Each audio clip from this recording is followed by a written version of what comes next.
Roger Hansen of Roger Hansen Live. Hey, Roger, how are you today? I'm doing all right. Thanks for asking. Awesome. Well, we have a very interesting episode lined up today.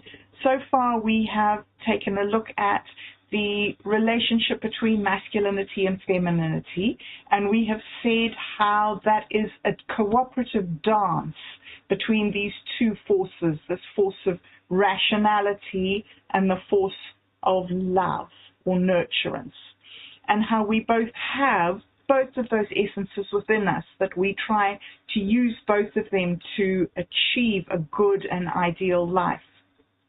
And then last week, episode 4, we took a deep dive into the duality of man, and we looked at man's tendencies to be separate and to find unity. And today, Roger and I have decided to look deeply at the Zoroastrian religion and their concept of good and evil, because it's quite different, I think, from the Western understanding, and it really adds a dimension to the concept of duality, and maybe even illuminates it in a way that our traditions don't.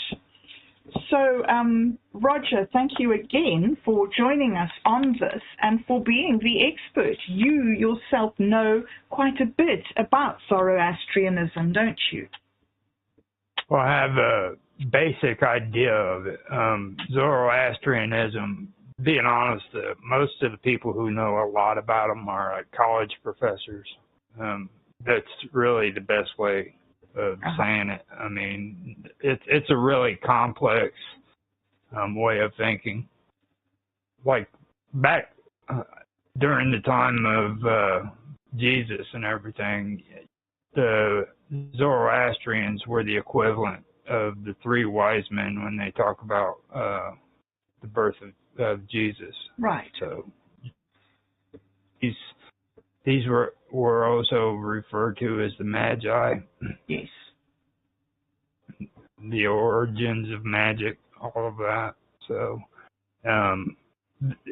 their beliefs were very complex, and they were considered very wise because of the way they thought and their train of thought, basically, and how their religion blended into all that. So yes, just to let everybody know, this isn't light work. I mean, if you're really interested in Zoroastrianism, it's a deep dive period. I mean, you're going to be researching it and finding out new things. Yes.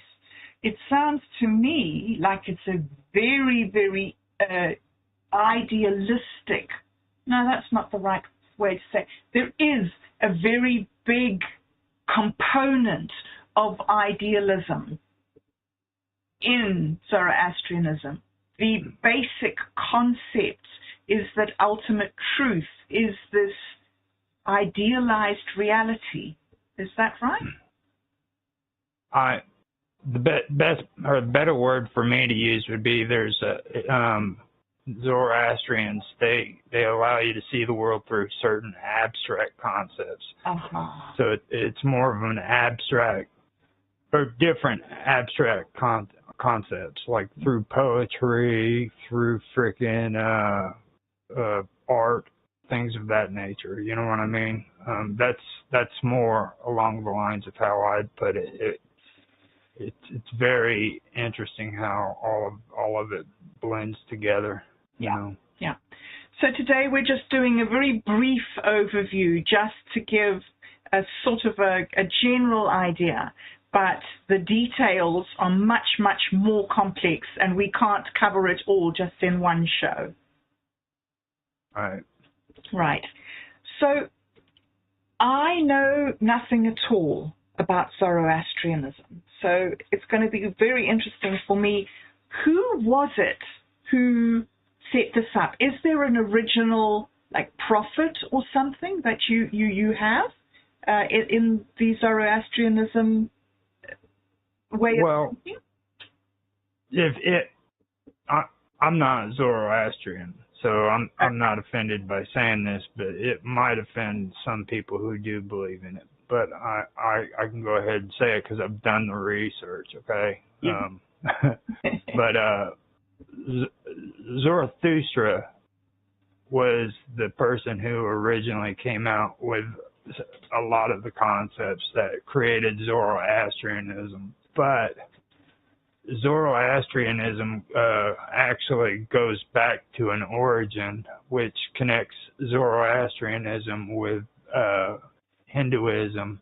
It also connects it with freaking a lot of the Greek belief systems, and that origin is originally Indo-European or / Indo-Aryan, which was the ancient word for Indo-European. So like when you hear the word Indo-European, that's what they're talking about. These are this is a belief system that evolved and became Zoroastrianism, just like Hinduism wasn't originally Hinduism. It evolved from Indo-European belief systems too, you know. So you can find a lot of Greek mythology, and which I don't like saying mythology, the Greek religions.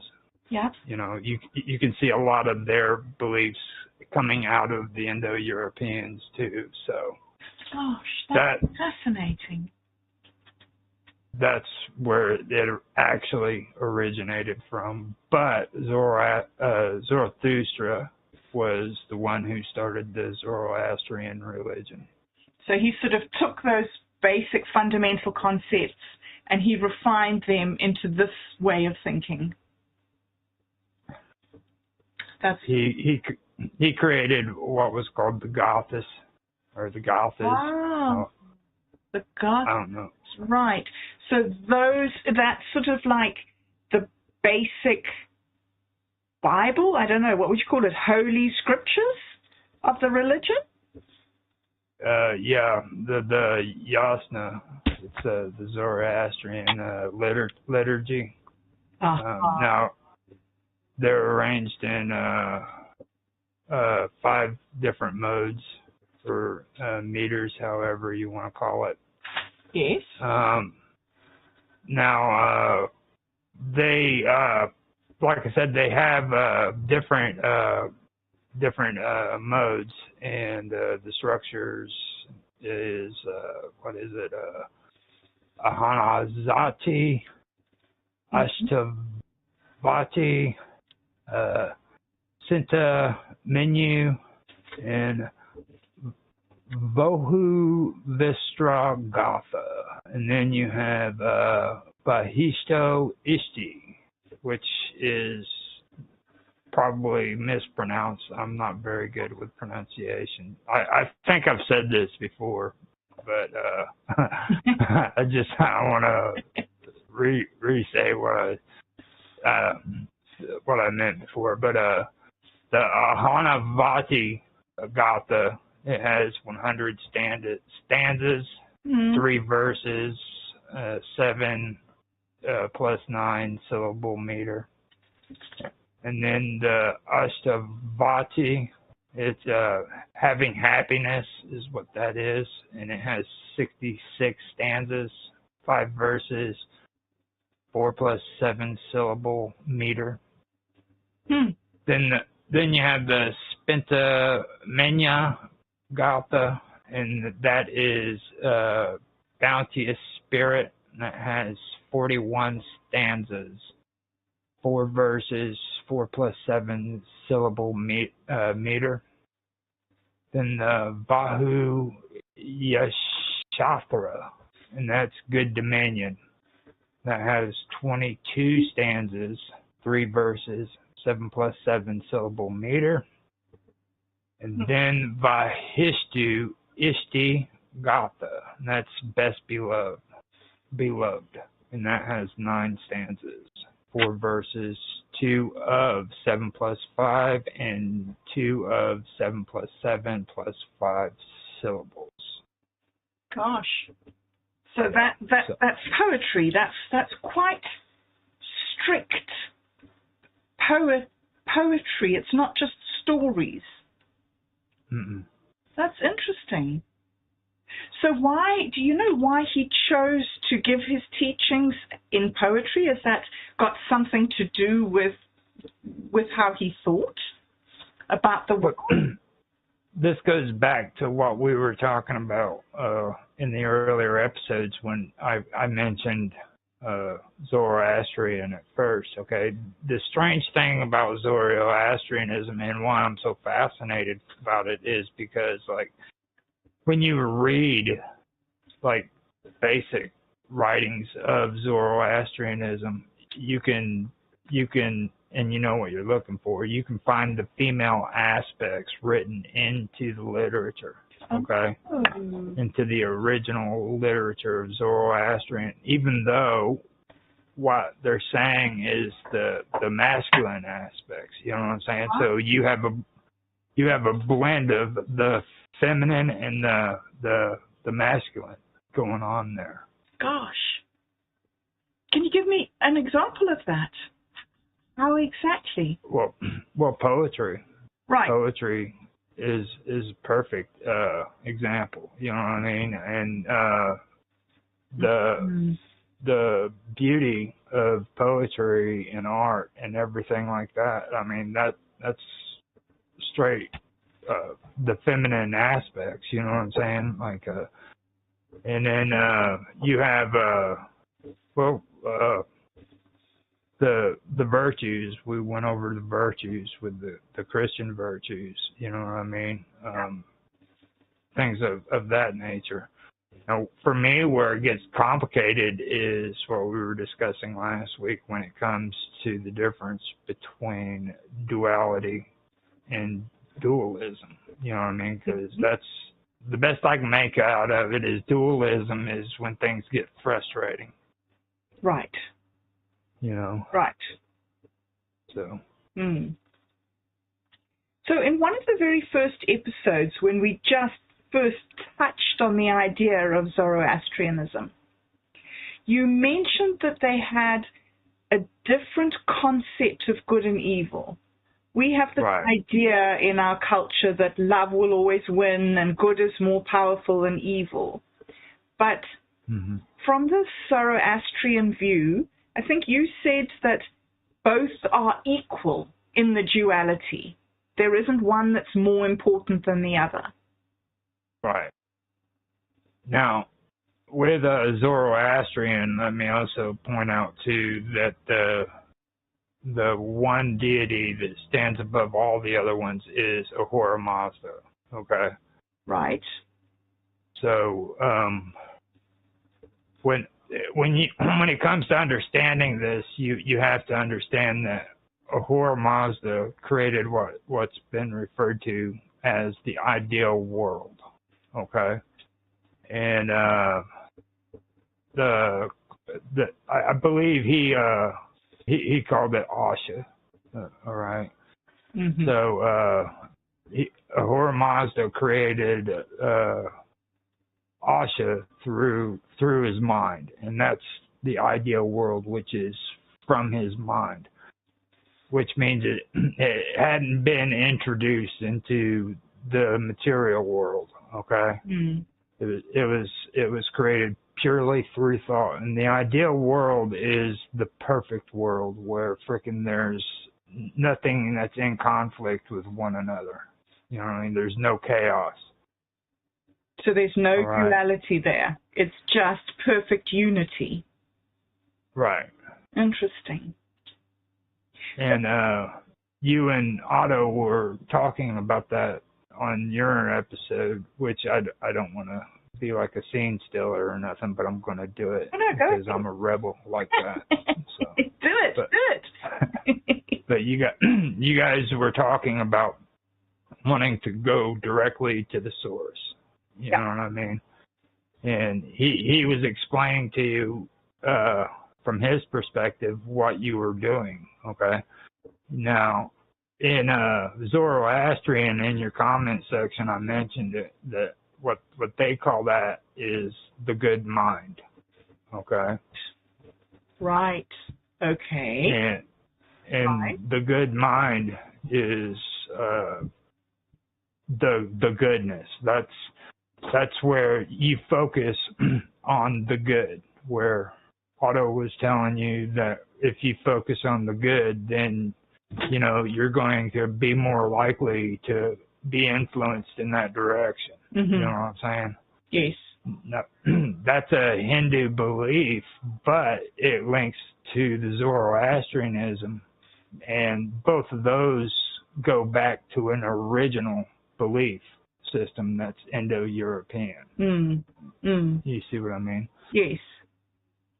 So that is the equivalent of good, and it can go the other direction too with evil. You know, there's evil people on the planet who wanted to do evil things.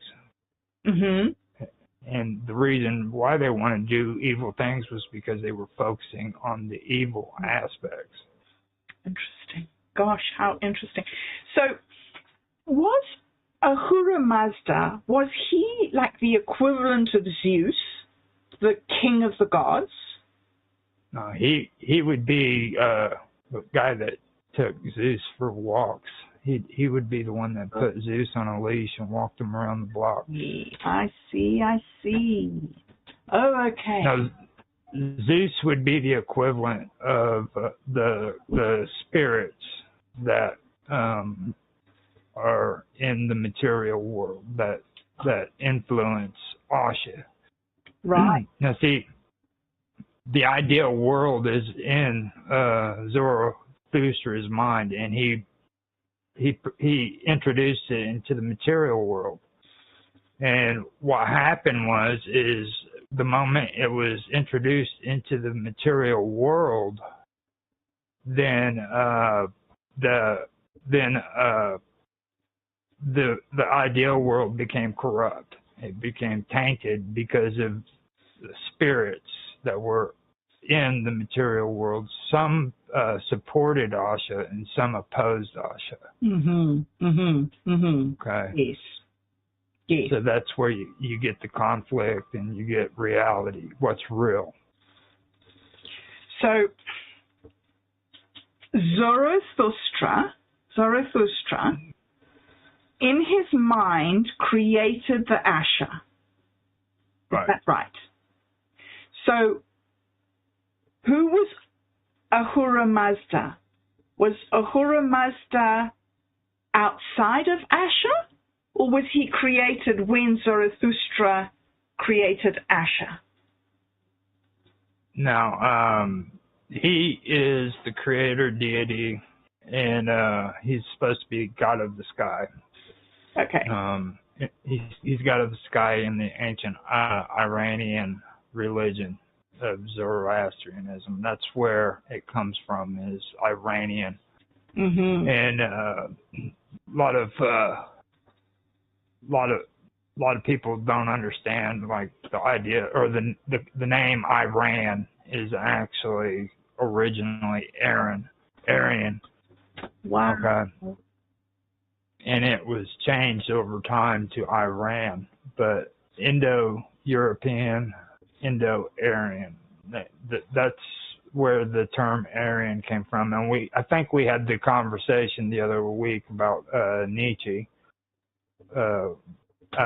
He really did get into Zoroastrianism, and him, like the term Aryan, got he got vilified because of World War II.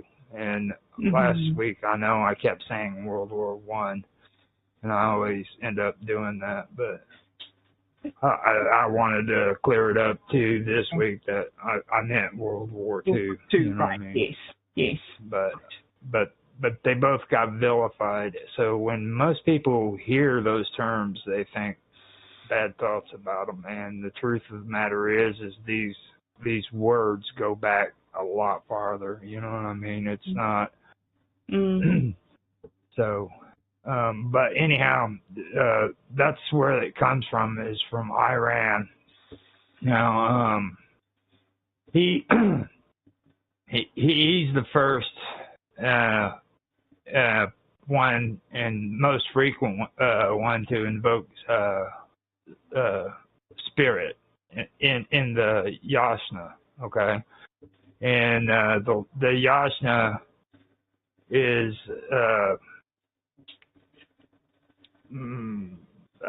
let me see the literal meaning on the word ahura means Lord, and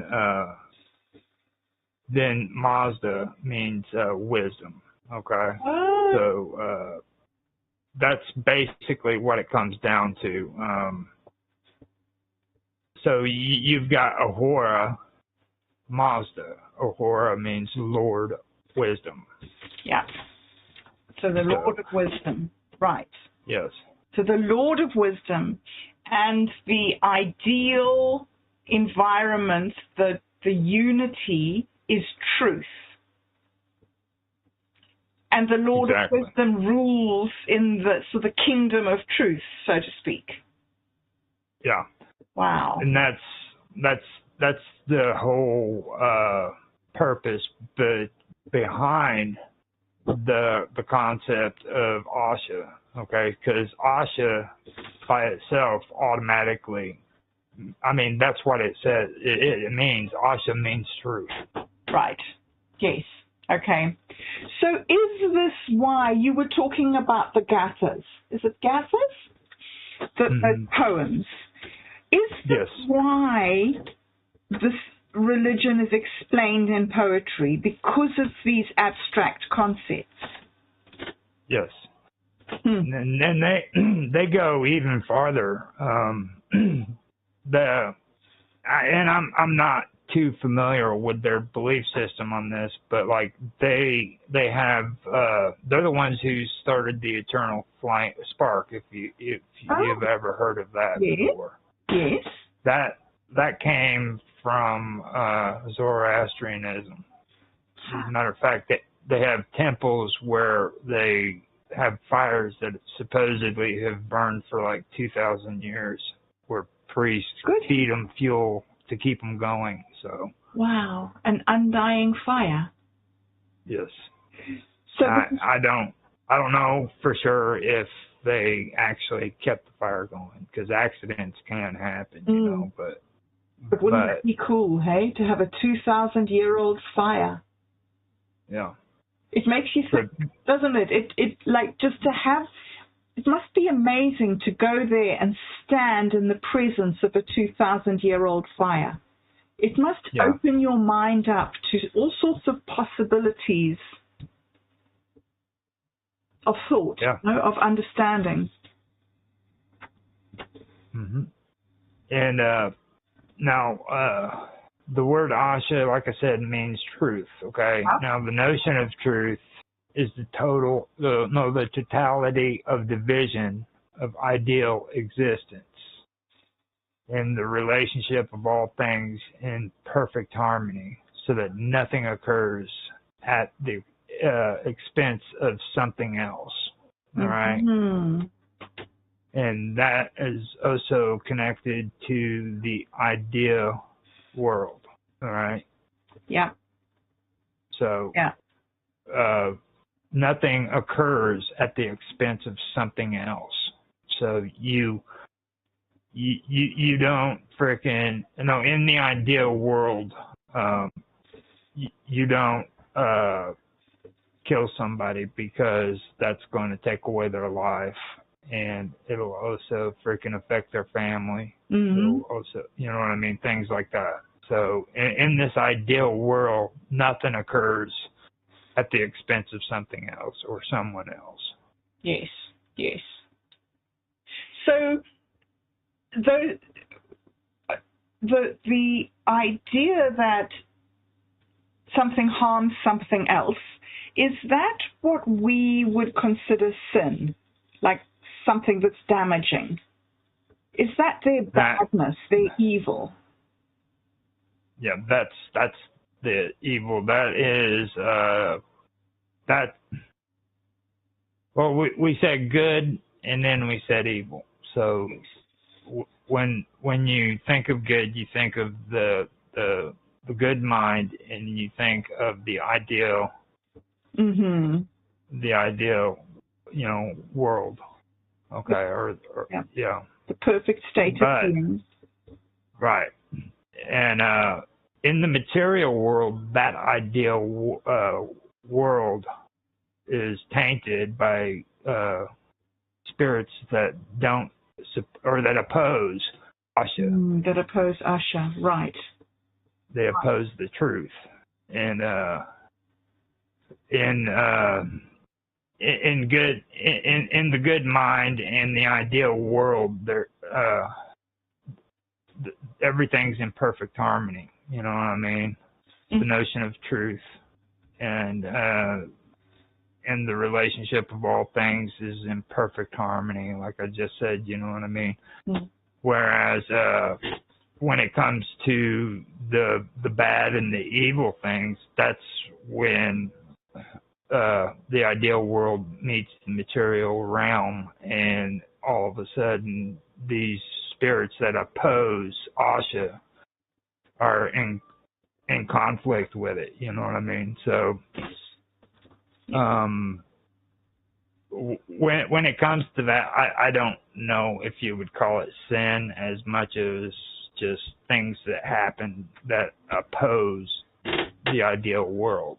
You know what I mean? So I don't know how their thoughts were on that when it comes to sin, to be honest with you. That is a very tricky thing to say, you know what I mean? So yeah. I don't even know for sure if the Zoroastrians believed in sin. Yeah. I know they believed in good and evil, but I don't know if the term. So I don't even know if we in our culture even know what sin means. It's taken so many things, but like what really is it? There's good stuff and there's not good stuff.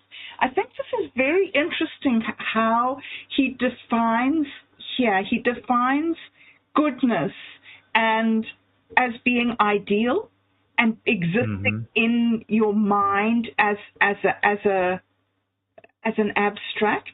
It's almost as if in the material world you just find little glimpses of it. You aren't really able to encounter real truth here in the material world because it's all contaminated by these, you say, the forces that work against truth. And think about that on a serious level, like on your everyday life-to-life experiences, okay? Like, I mean, this is real stuff. This is stuff you can actually relate to when it comes to your way of thinking and your mind. You know, like with me, I have this ideal world in my head. But when I start to put it into practice, all of a sudden things frustrate that. Things come into conflict with what my ideal world is. You know what I mean? So all of a sudden I have to adjust and I have to freaking change and change my thinking because apparently my ideal world doesn't work. Right. Yes. You know? In this material realm. We would have to be in that world of the mind, but maybe that's where we go after we leave these bodies. Maybe we go to that ideal place. Maybe. It could be a good. It sounds pretty good, actually. So there are three things, I think. There are three, well, I don't know what you would call them, things. There's the divine essence of truth, the good mind, and the spirit of righteousness. Are those the three things that make up the Asha? The divine essence of truth would be like the concepts of what the world was made up of. The good mind, is that our tendency to want to do good things? The good mind is, we were talking about it just now. Like in your episode, you were talking with Otto about wanting to just cut out the middleman and go to the main source. Oh. All right. When it comes to searching out, the truth and searching out God, you know what I mean? Yes. And you were talking about all these other deities. Okay. Now, Otto was telling you, like, if you focus on the good, then your mind is in a place where you're more than likely to well, how did he put it? He says it a lot better than what I could. But you're in a place where you're more likely able to attract goodness. You know what I mean? Yes.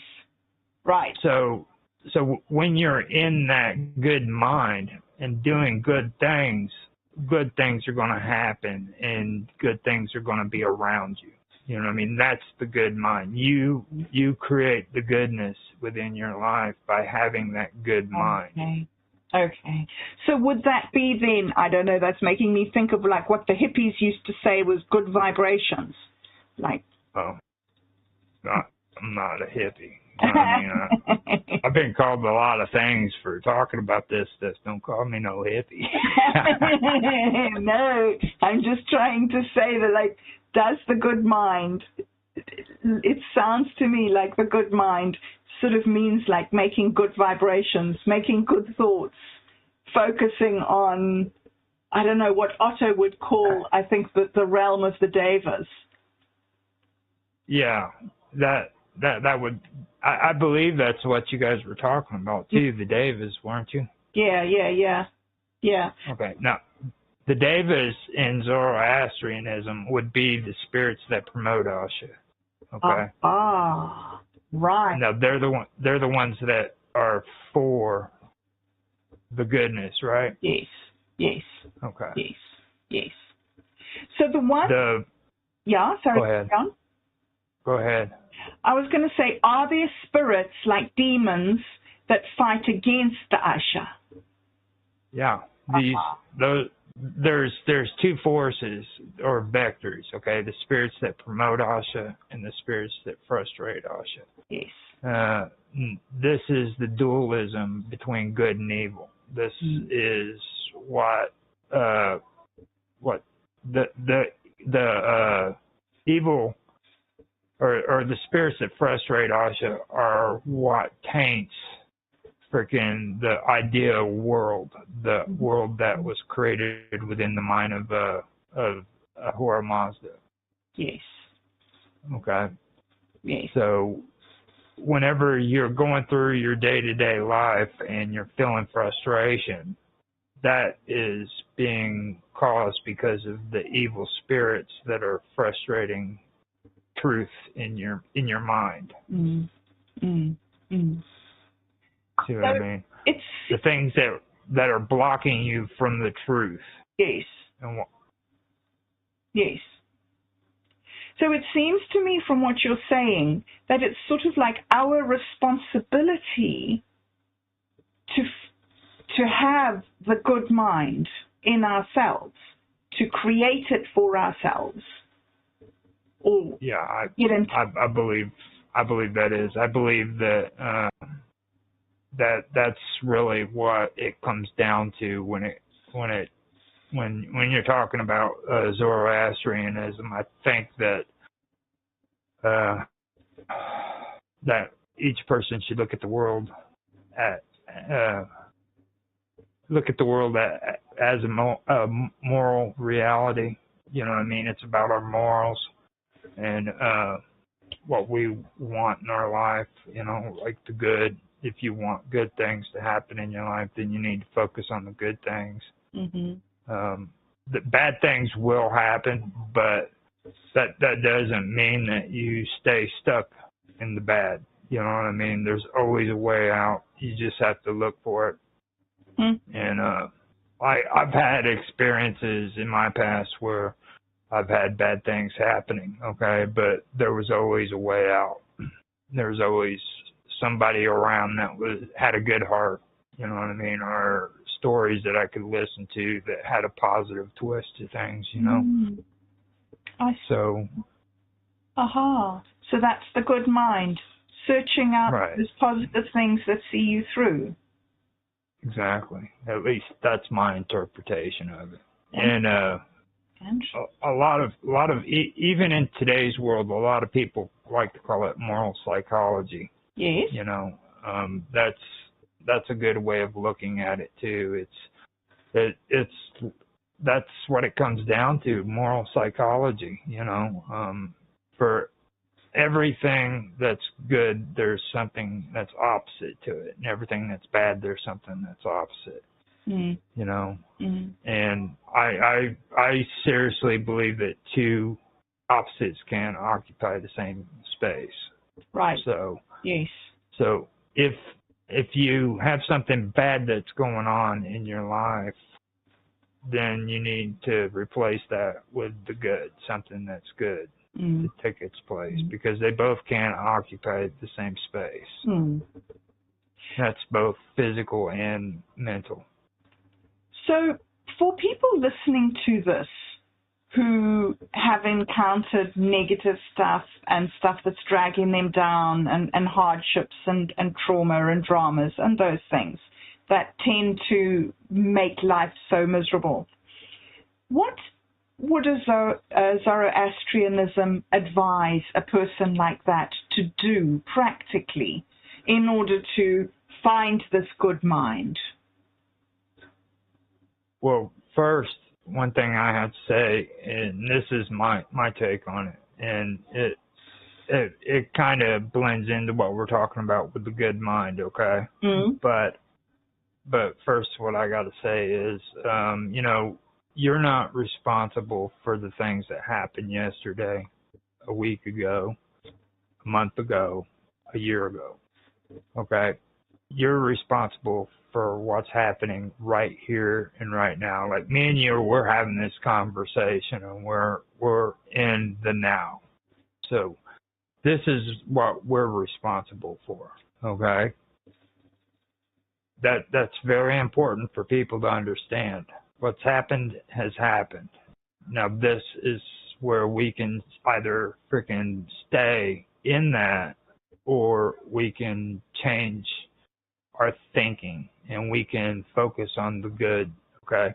You don't have to stay stuck in the stuff that happened to you in the past. Those times have passed you, and what's important is, what are you doing today, okay? Not back then. What are you doing today? And what you do today determines how good your day tomorrow is going to be. That is so amazing. That sounds very similar to me to the Buddhist idea of karma. That's exactly what it is. Oh, right. That's the masculine aspects as well. Right.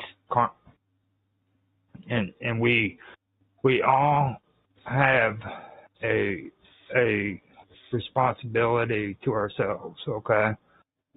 Now, a lot of people hate that. They hate being told that they have to be morally responsible.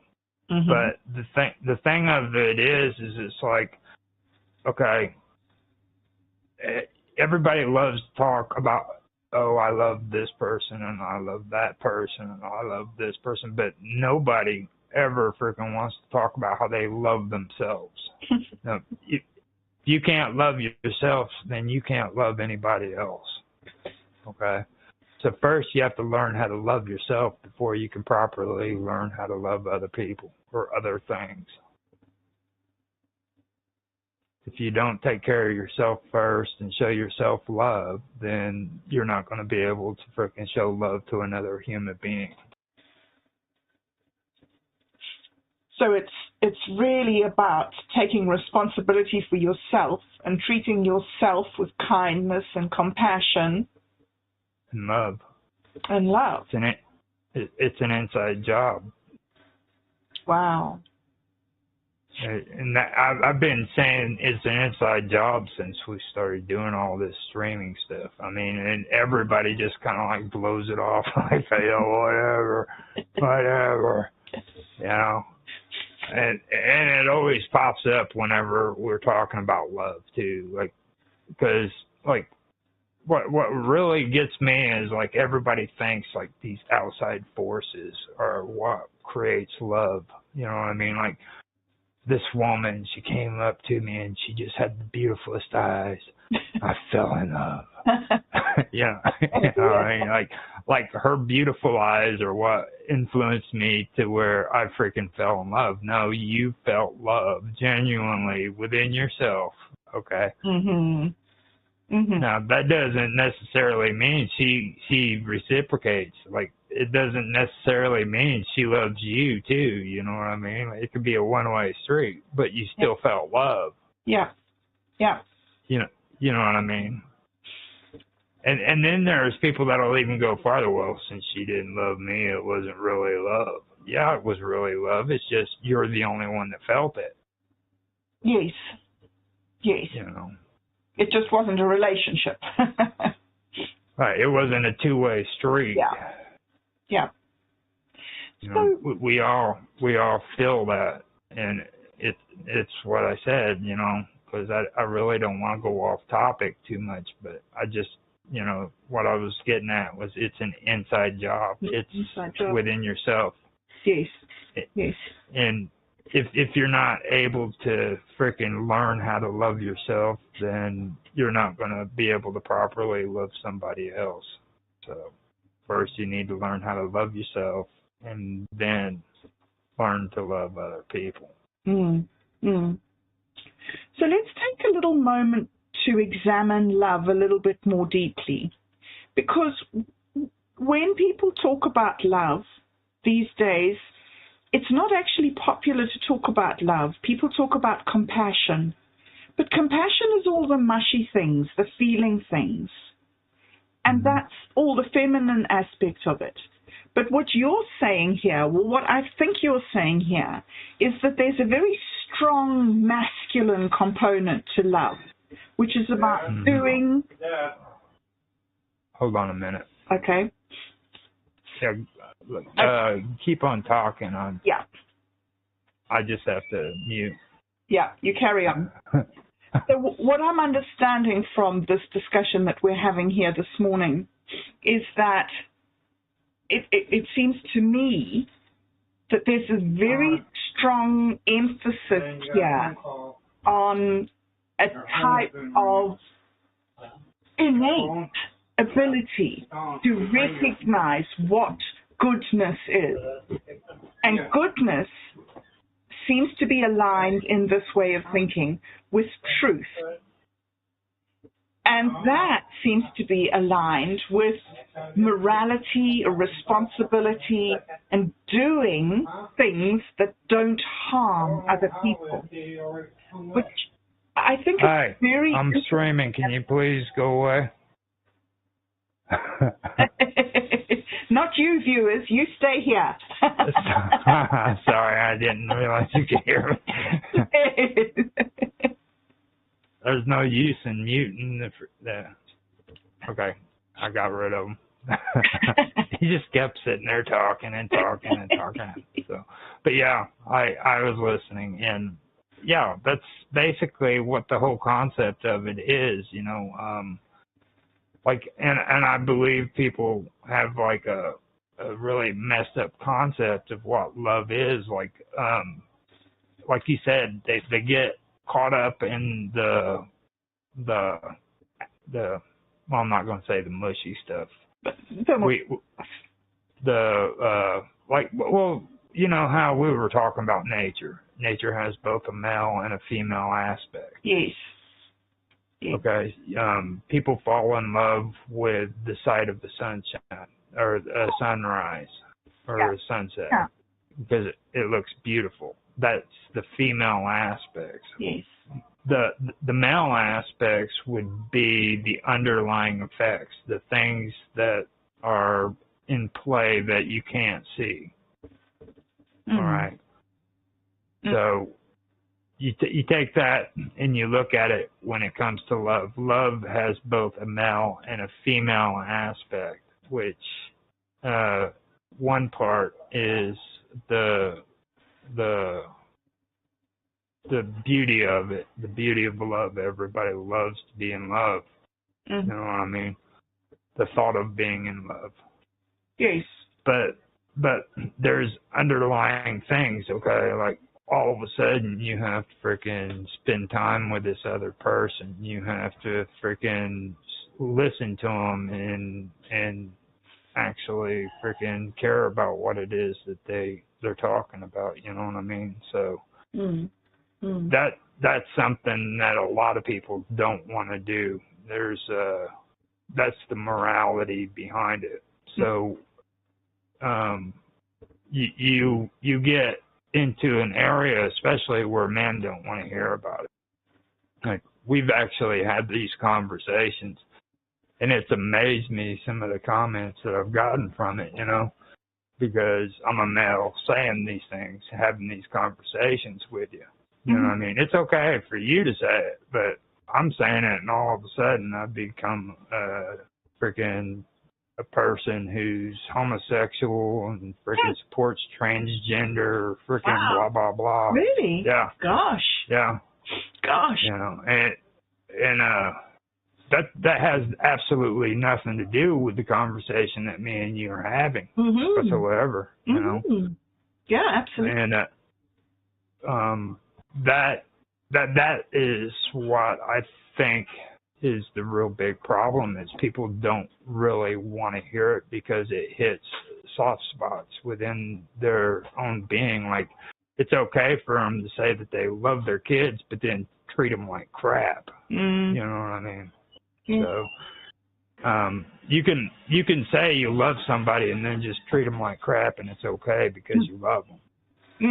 You said the L word, yeah. So it's interesting because I have a different experience being a woman.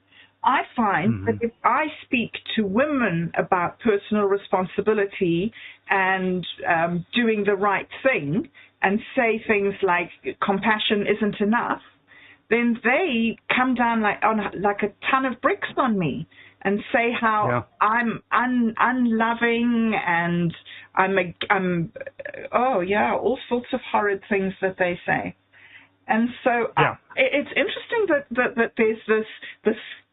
I mean, we're having this conversation, a man and a woman, talking about masculinity and femininity, and also having experienced opposite sides of the spectrum in our quest to try and discuss this with other people out there in the world.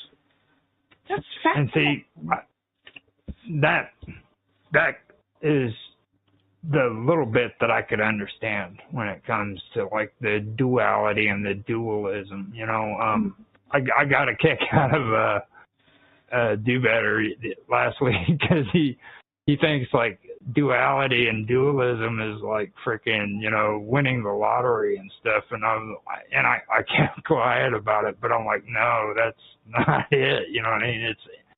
I've heard a lot of people use the stuff that he was talking about in relating to things like synchronicity, and you know, and what he was discussing was like, you know, it was luck. You know what I mean? Stuff like that. Coincidence and synchronicities. Those are the things that what he was talking about. Like with duality and dualism, it's like when it comes to the frustrations that are going on in your life, in your day-to-day life, you know what I mean? There's a dualism going on there. Something is frustrating you that's going against what you believe. Yes. You know what I mean? So that's the closest I could come to it, you know. I know that when it comes to Zoroastrianism and what we were talking about with these spirits, okay? Like there's Asha. There's the spirits that oppose Asha, and then the spirits that support it. And Asha is supposed to be truth, okay? Yes. So when these spirits that Asha are closest to you, then you're going to not have any frustrations. But like when these spirits that oppose Asha are closest to you, you're going to feel frustration. Mm-hmm. You know what I mean? Mm-hmm. Mm-hmm. So when it comes to having these conversations and talking about these things, and we get frustrated, there's if you go according to the Zoroastrianists, you're being frustrated because of spirits that are opposed to the truth. To the truth. And they don't want. Go ahead. I love it how Ahura Mazda is the Lord of Wisdom, because that seems to say that this integration of the masculine side and the feminine side is wisdom. And that's what we should seek in order to understand wisdom and understand ourselves and attain this truth and unity and this very big ideal, is this wisdom of the integration of masculinity and femininity. And they should be working together. Not opposed. Yeah. They should be working together and not in conflict. If they were in conflict, then that would be dualism. That would be, so. All right, so this is a little bit, what I want to ask is a little bit different from what we've been discussing, but it just occurs to me that some people say that there is no such thing as evil, actual evil. What there is that there's good, and then opposed to good is not good, like no effort to being good. So in your life, you say that you're not responsible for what happened. Even though it's been bad, even though bad things have happened, you can just let it go and not have to worry about it and just focus on good, this goodness that actually is. Now, when you do that, you have to also use common sense and discern things. Like if these situations are affecting your life, okay, in a physical way, then yeah, you have to deal with them, okay? But if they aren't affecting you in a physical manner where you have to take care of it or something bad's going to happen, then you need to let it go. It's about surrendering, and it's about freaking moving on. And there's a process that you have to go through in life, you know what I mean? And holding on to something that is not good for you is going to cause you physical harm, period. So there has to be a point in a person's life where they said, enough is enough. I want something better. I mean, you know what I mean? If you can't do that, then what's going to happen is your life is going to get worse. It's going to get it's going to be horrible, and you're going to wake up every day in misery, go to bed at night every day in misery, and nobody wants to live that life. No. Nobody. No. Especially those of us who have lived it. We would to save other people from having to find it out for themselves. Yes. So, carry on. That's all mostly me running my mouth too. I'm not like spouting off Zoroastrian beliefs or anything. That's stuff that I learned from experience. Yes. And I'm just that right there is pretty much me. That's not Zoroastrian. Well, I think for me, I just wanted to, opinion, yes. I wanted to make that clear. You know what I mean? Yes. But even though, there is sort of like, because of your experience and because of the negative things that you happened in your life, you searched for a way of goodness. You searched for something, and you found Zoroastrianism in your search. So there is something that says that your experience informs your current belief.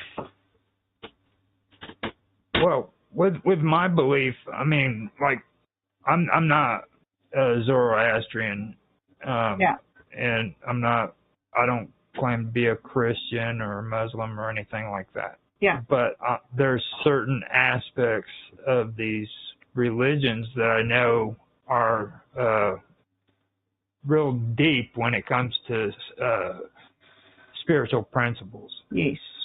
Yes. You know, now there's reasons why every one of these religions have these beliefs and these spiritual principles within them. You can find them everywhere. Okay, yeah. The stuff that we've been discussing, you can find them in every single religion. Yes. And when you were talking to Otto the other day and saying you want to go to the source, that's kind of what I learned. I learned that you don't have to you know, fuss over this stuff that's in Christianity and this stuff that's in Christianity. You can go straight to God. Yeah. There's a direct channel between you and God. Yes. And the same goes for anybody who's Buddhist. The same goes for anybody who's freaking Muslim. Mm-hmm. Same goes for anybody who's Hindu. Mm-hmm. Anybody who's Zoroastrian, you know, and it's a part of the good mind and what we were talking about with that, you know what I mean? And the virtues when it comes to Christianity, what we did on that video, okay? Those things right there, I can guarantee you that if you do those things, just try them, something good is going to happen in your life.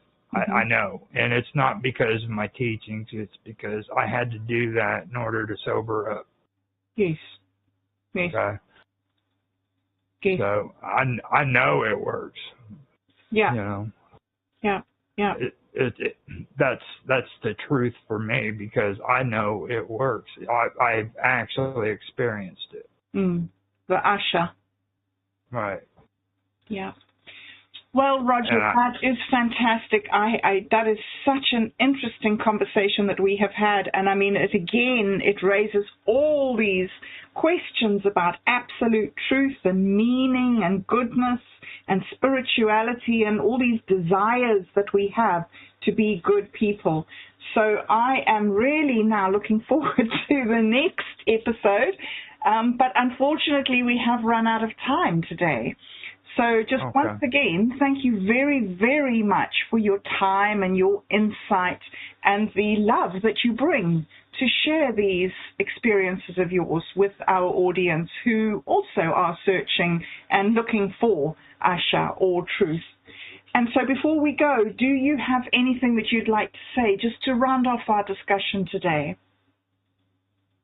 All I can say is I know life's hard, but try to work through it and remember that for everything there's an opposite and two opposites can't occupy the same space. Thank you. Thank you very much for those very wise words. And thanks, guys, for listening. It's been wonderful having you with us today. It really is an honor and a privilege to be able to sit here and know that we are connecting with people who are fellow pilgrims along the road as we are. And please, if you do have any questions or comments or anything that you would like us to discuss in the future, please don't hold back. Let us know in the comments section. We would very much like to enter into the conversation with you and maybe even explore some of the issues that you are dealing with in your lives, or perhaps you've got stories on ways in which you have been able to integrate masculine and feminine elements in your life. So thank you very much once again for being with us. Thank you, Roger. Thank you, viewers. And we will see you again this time next week. Bye.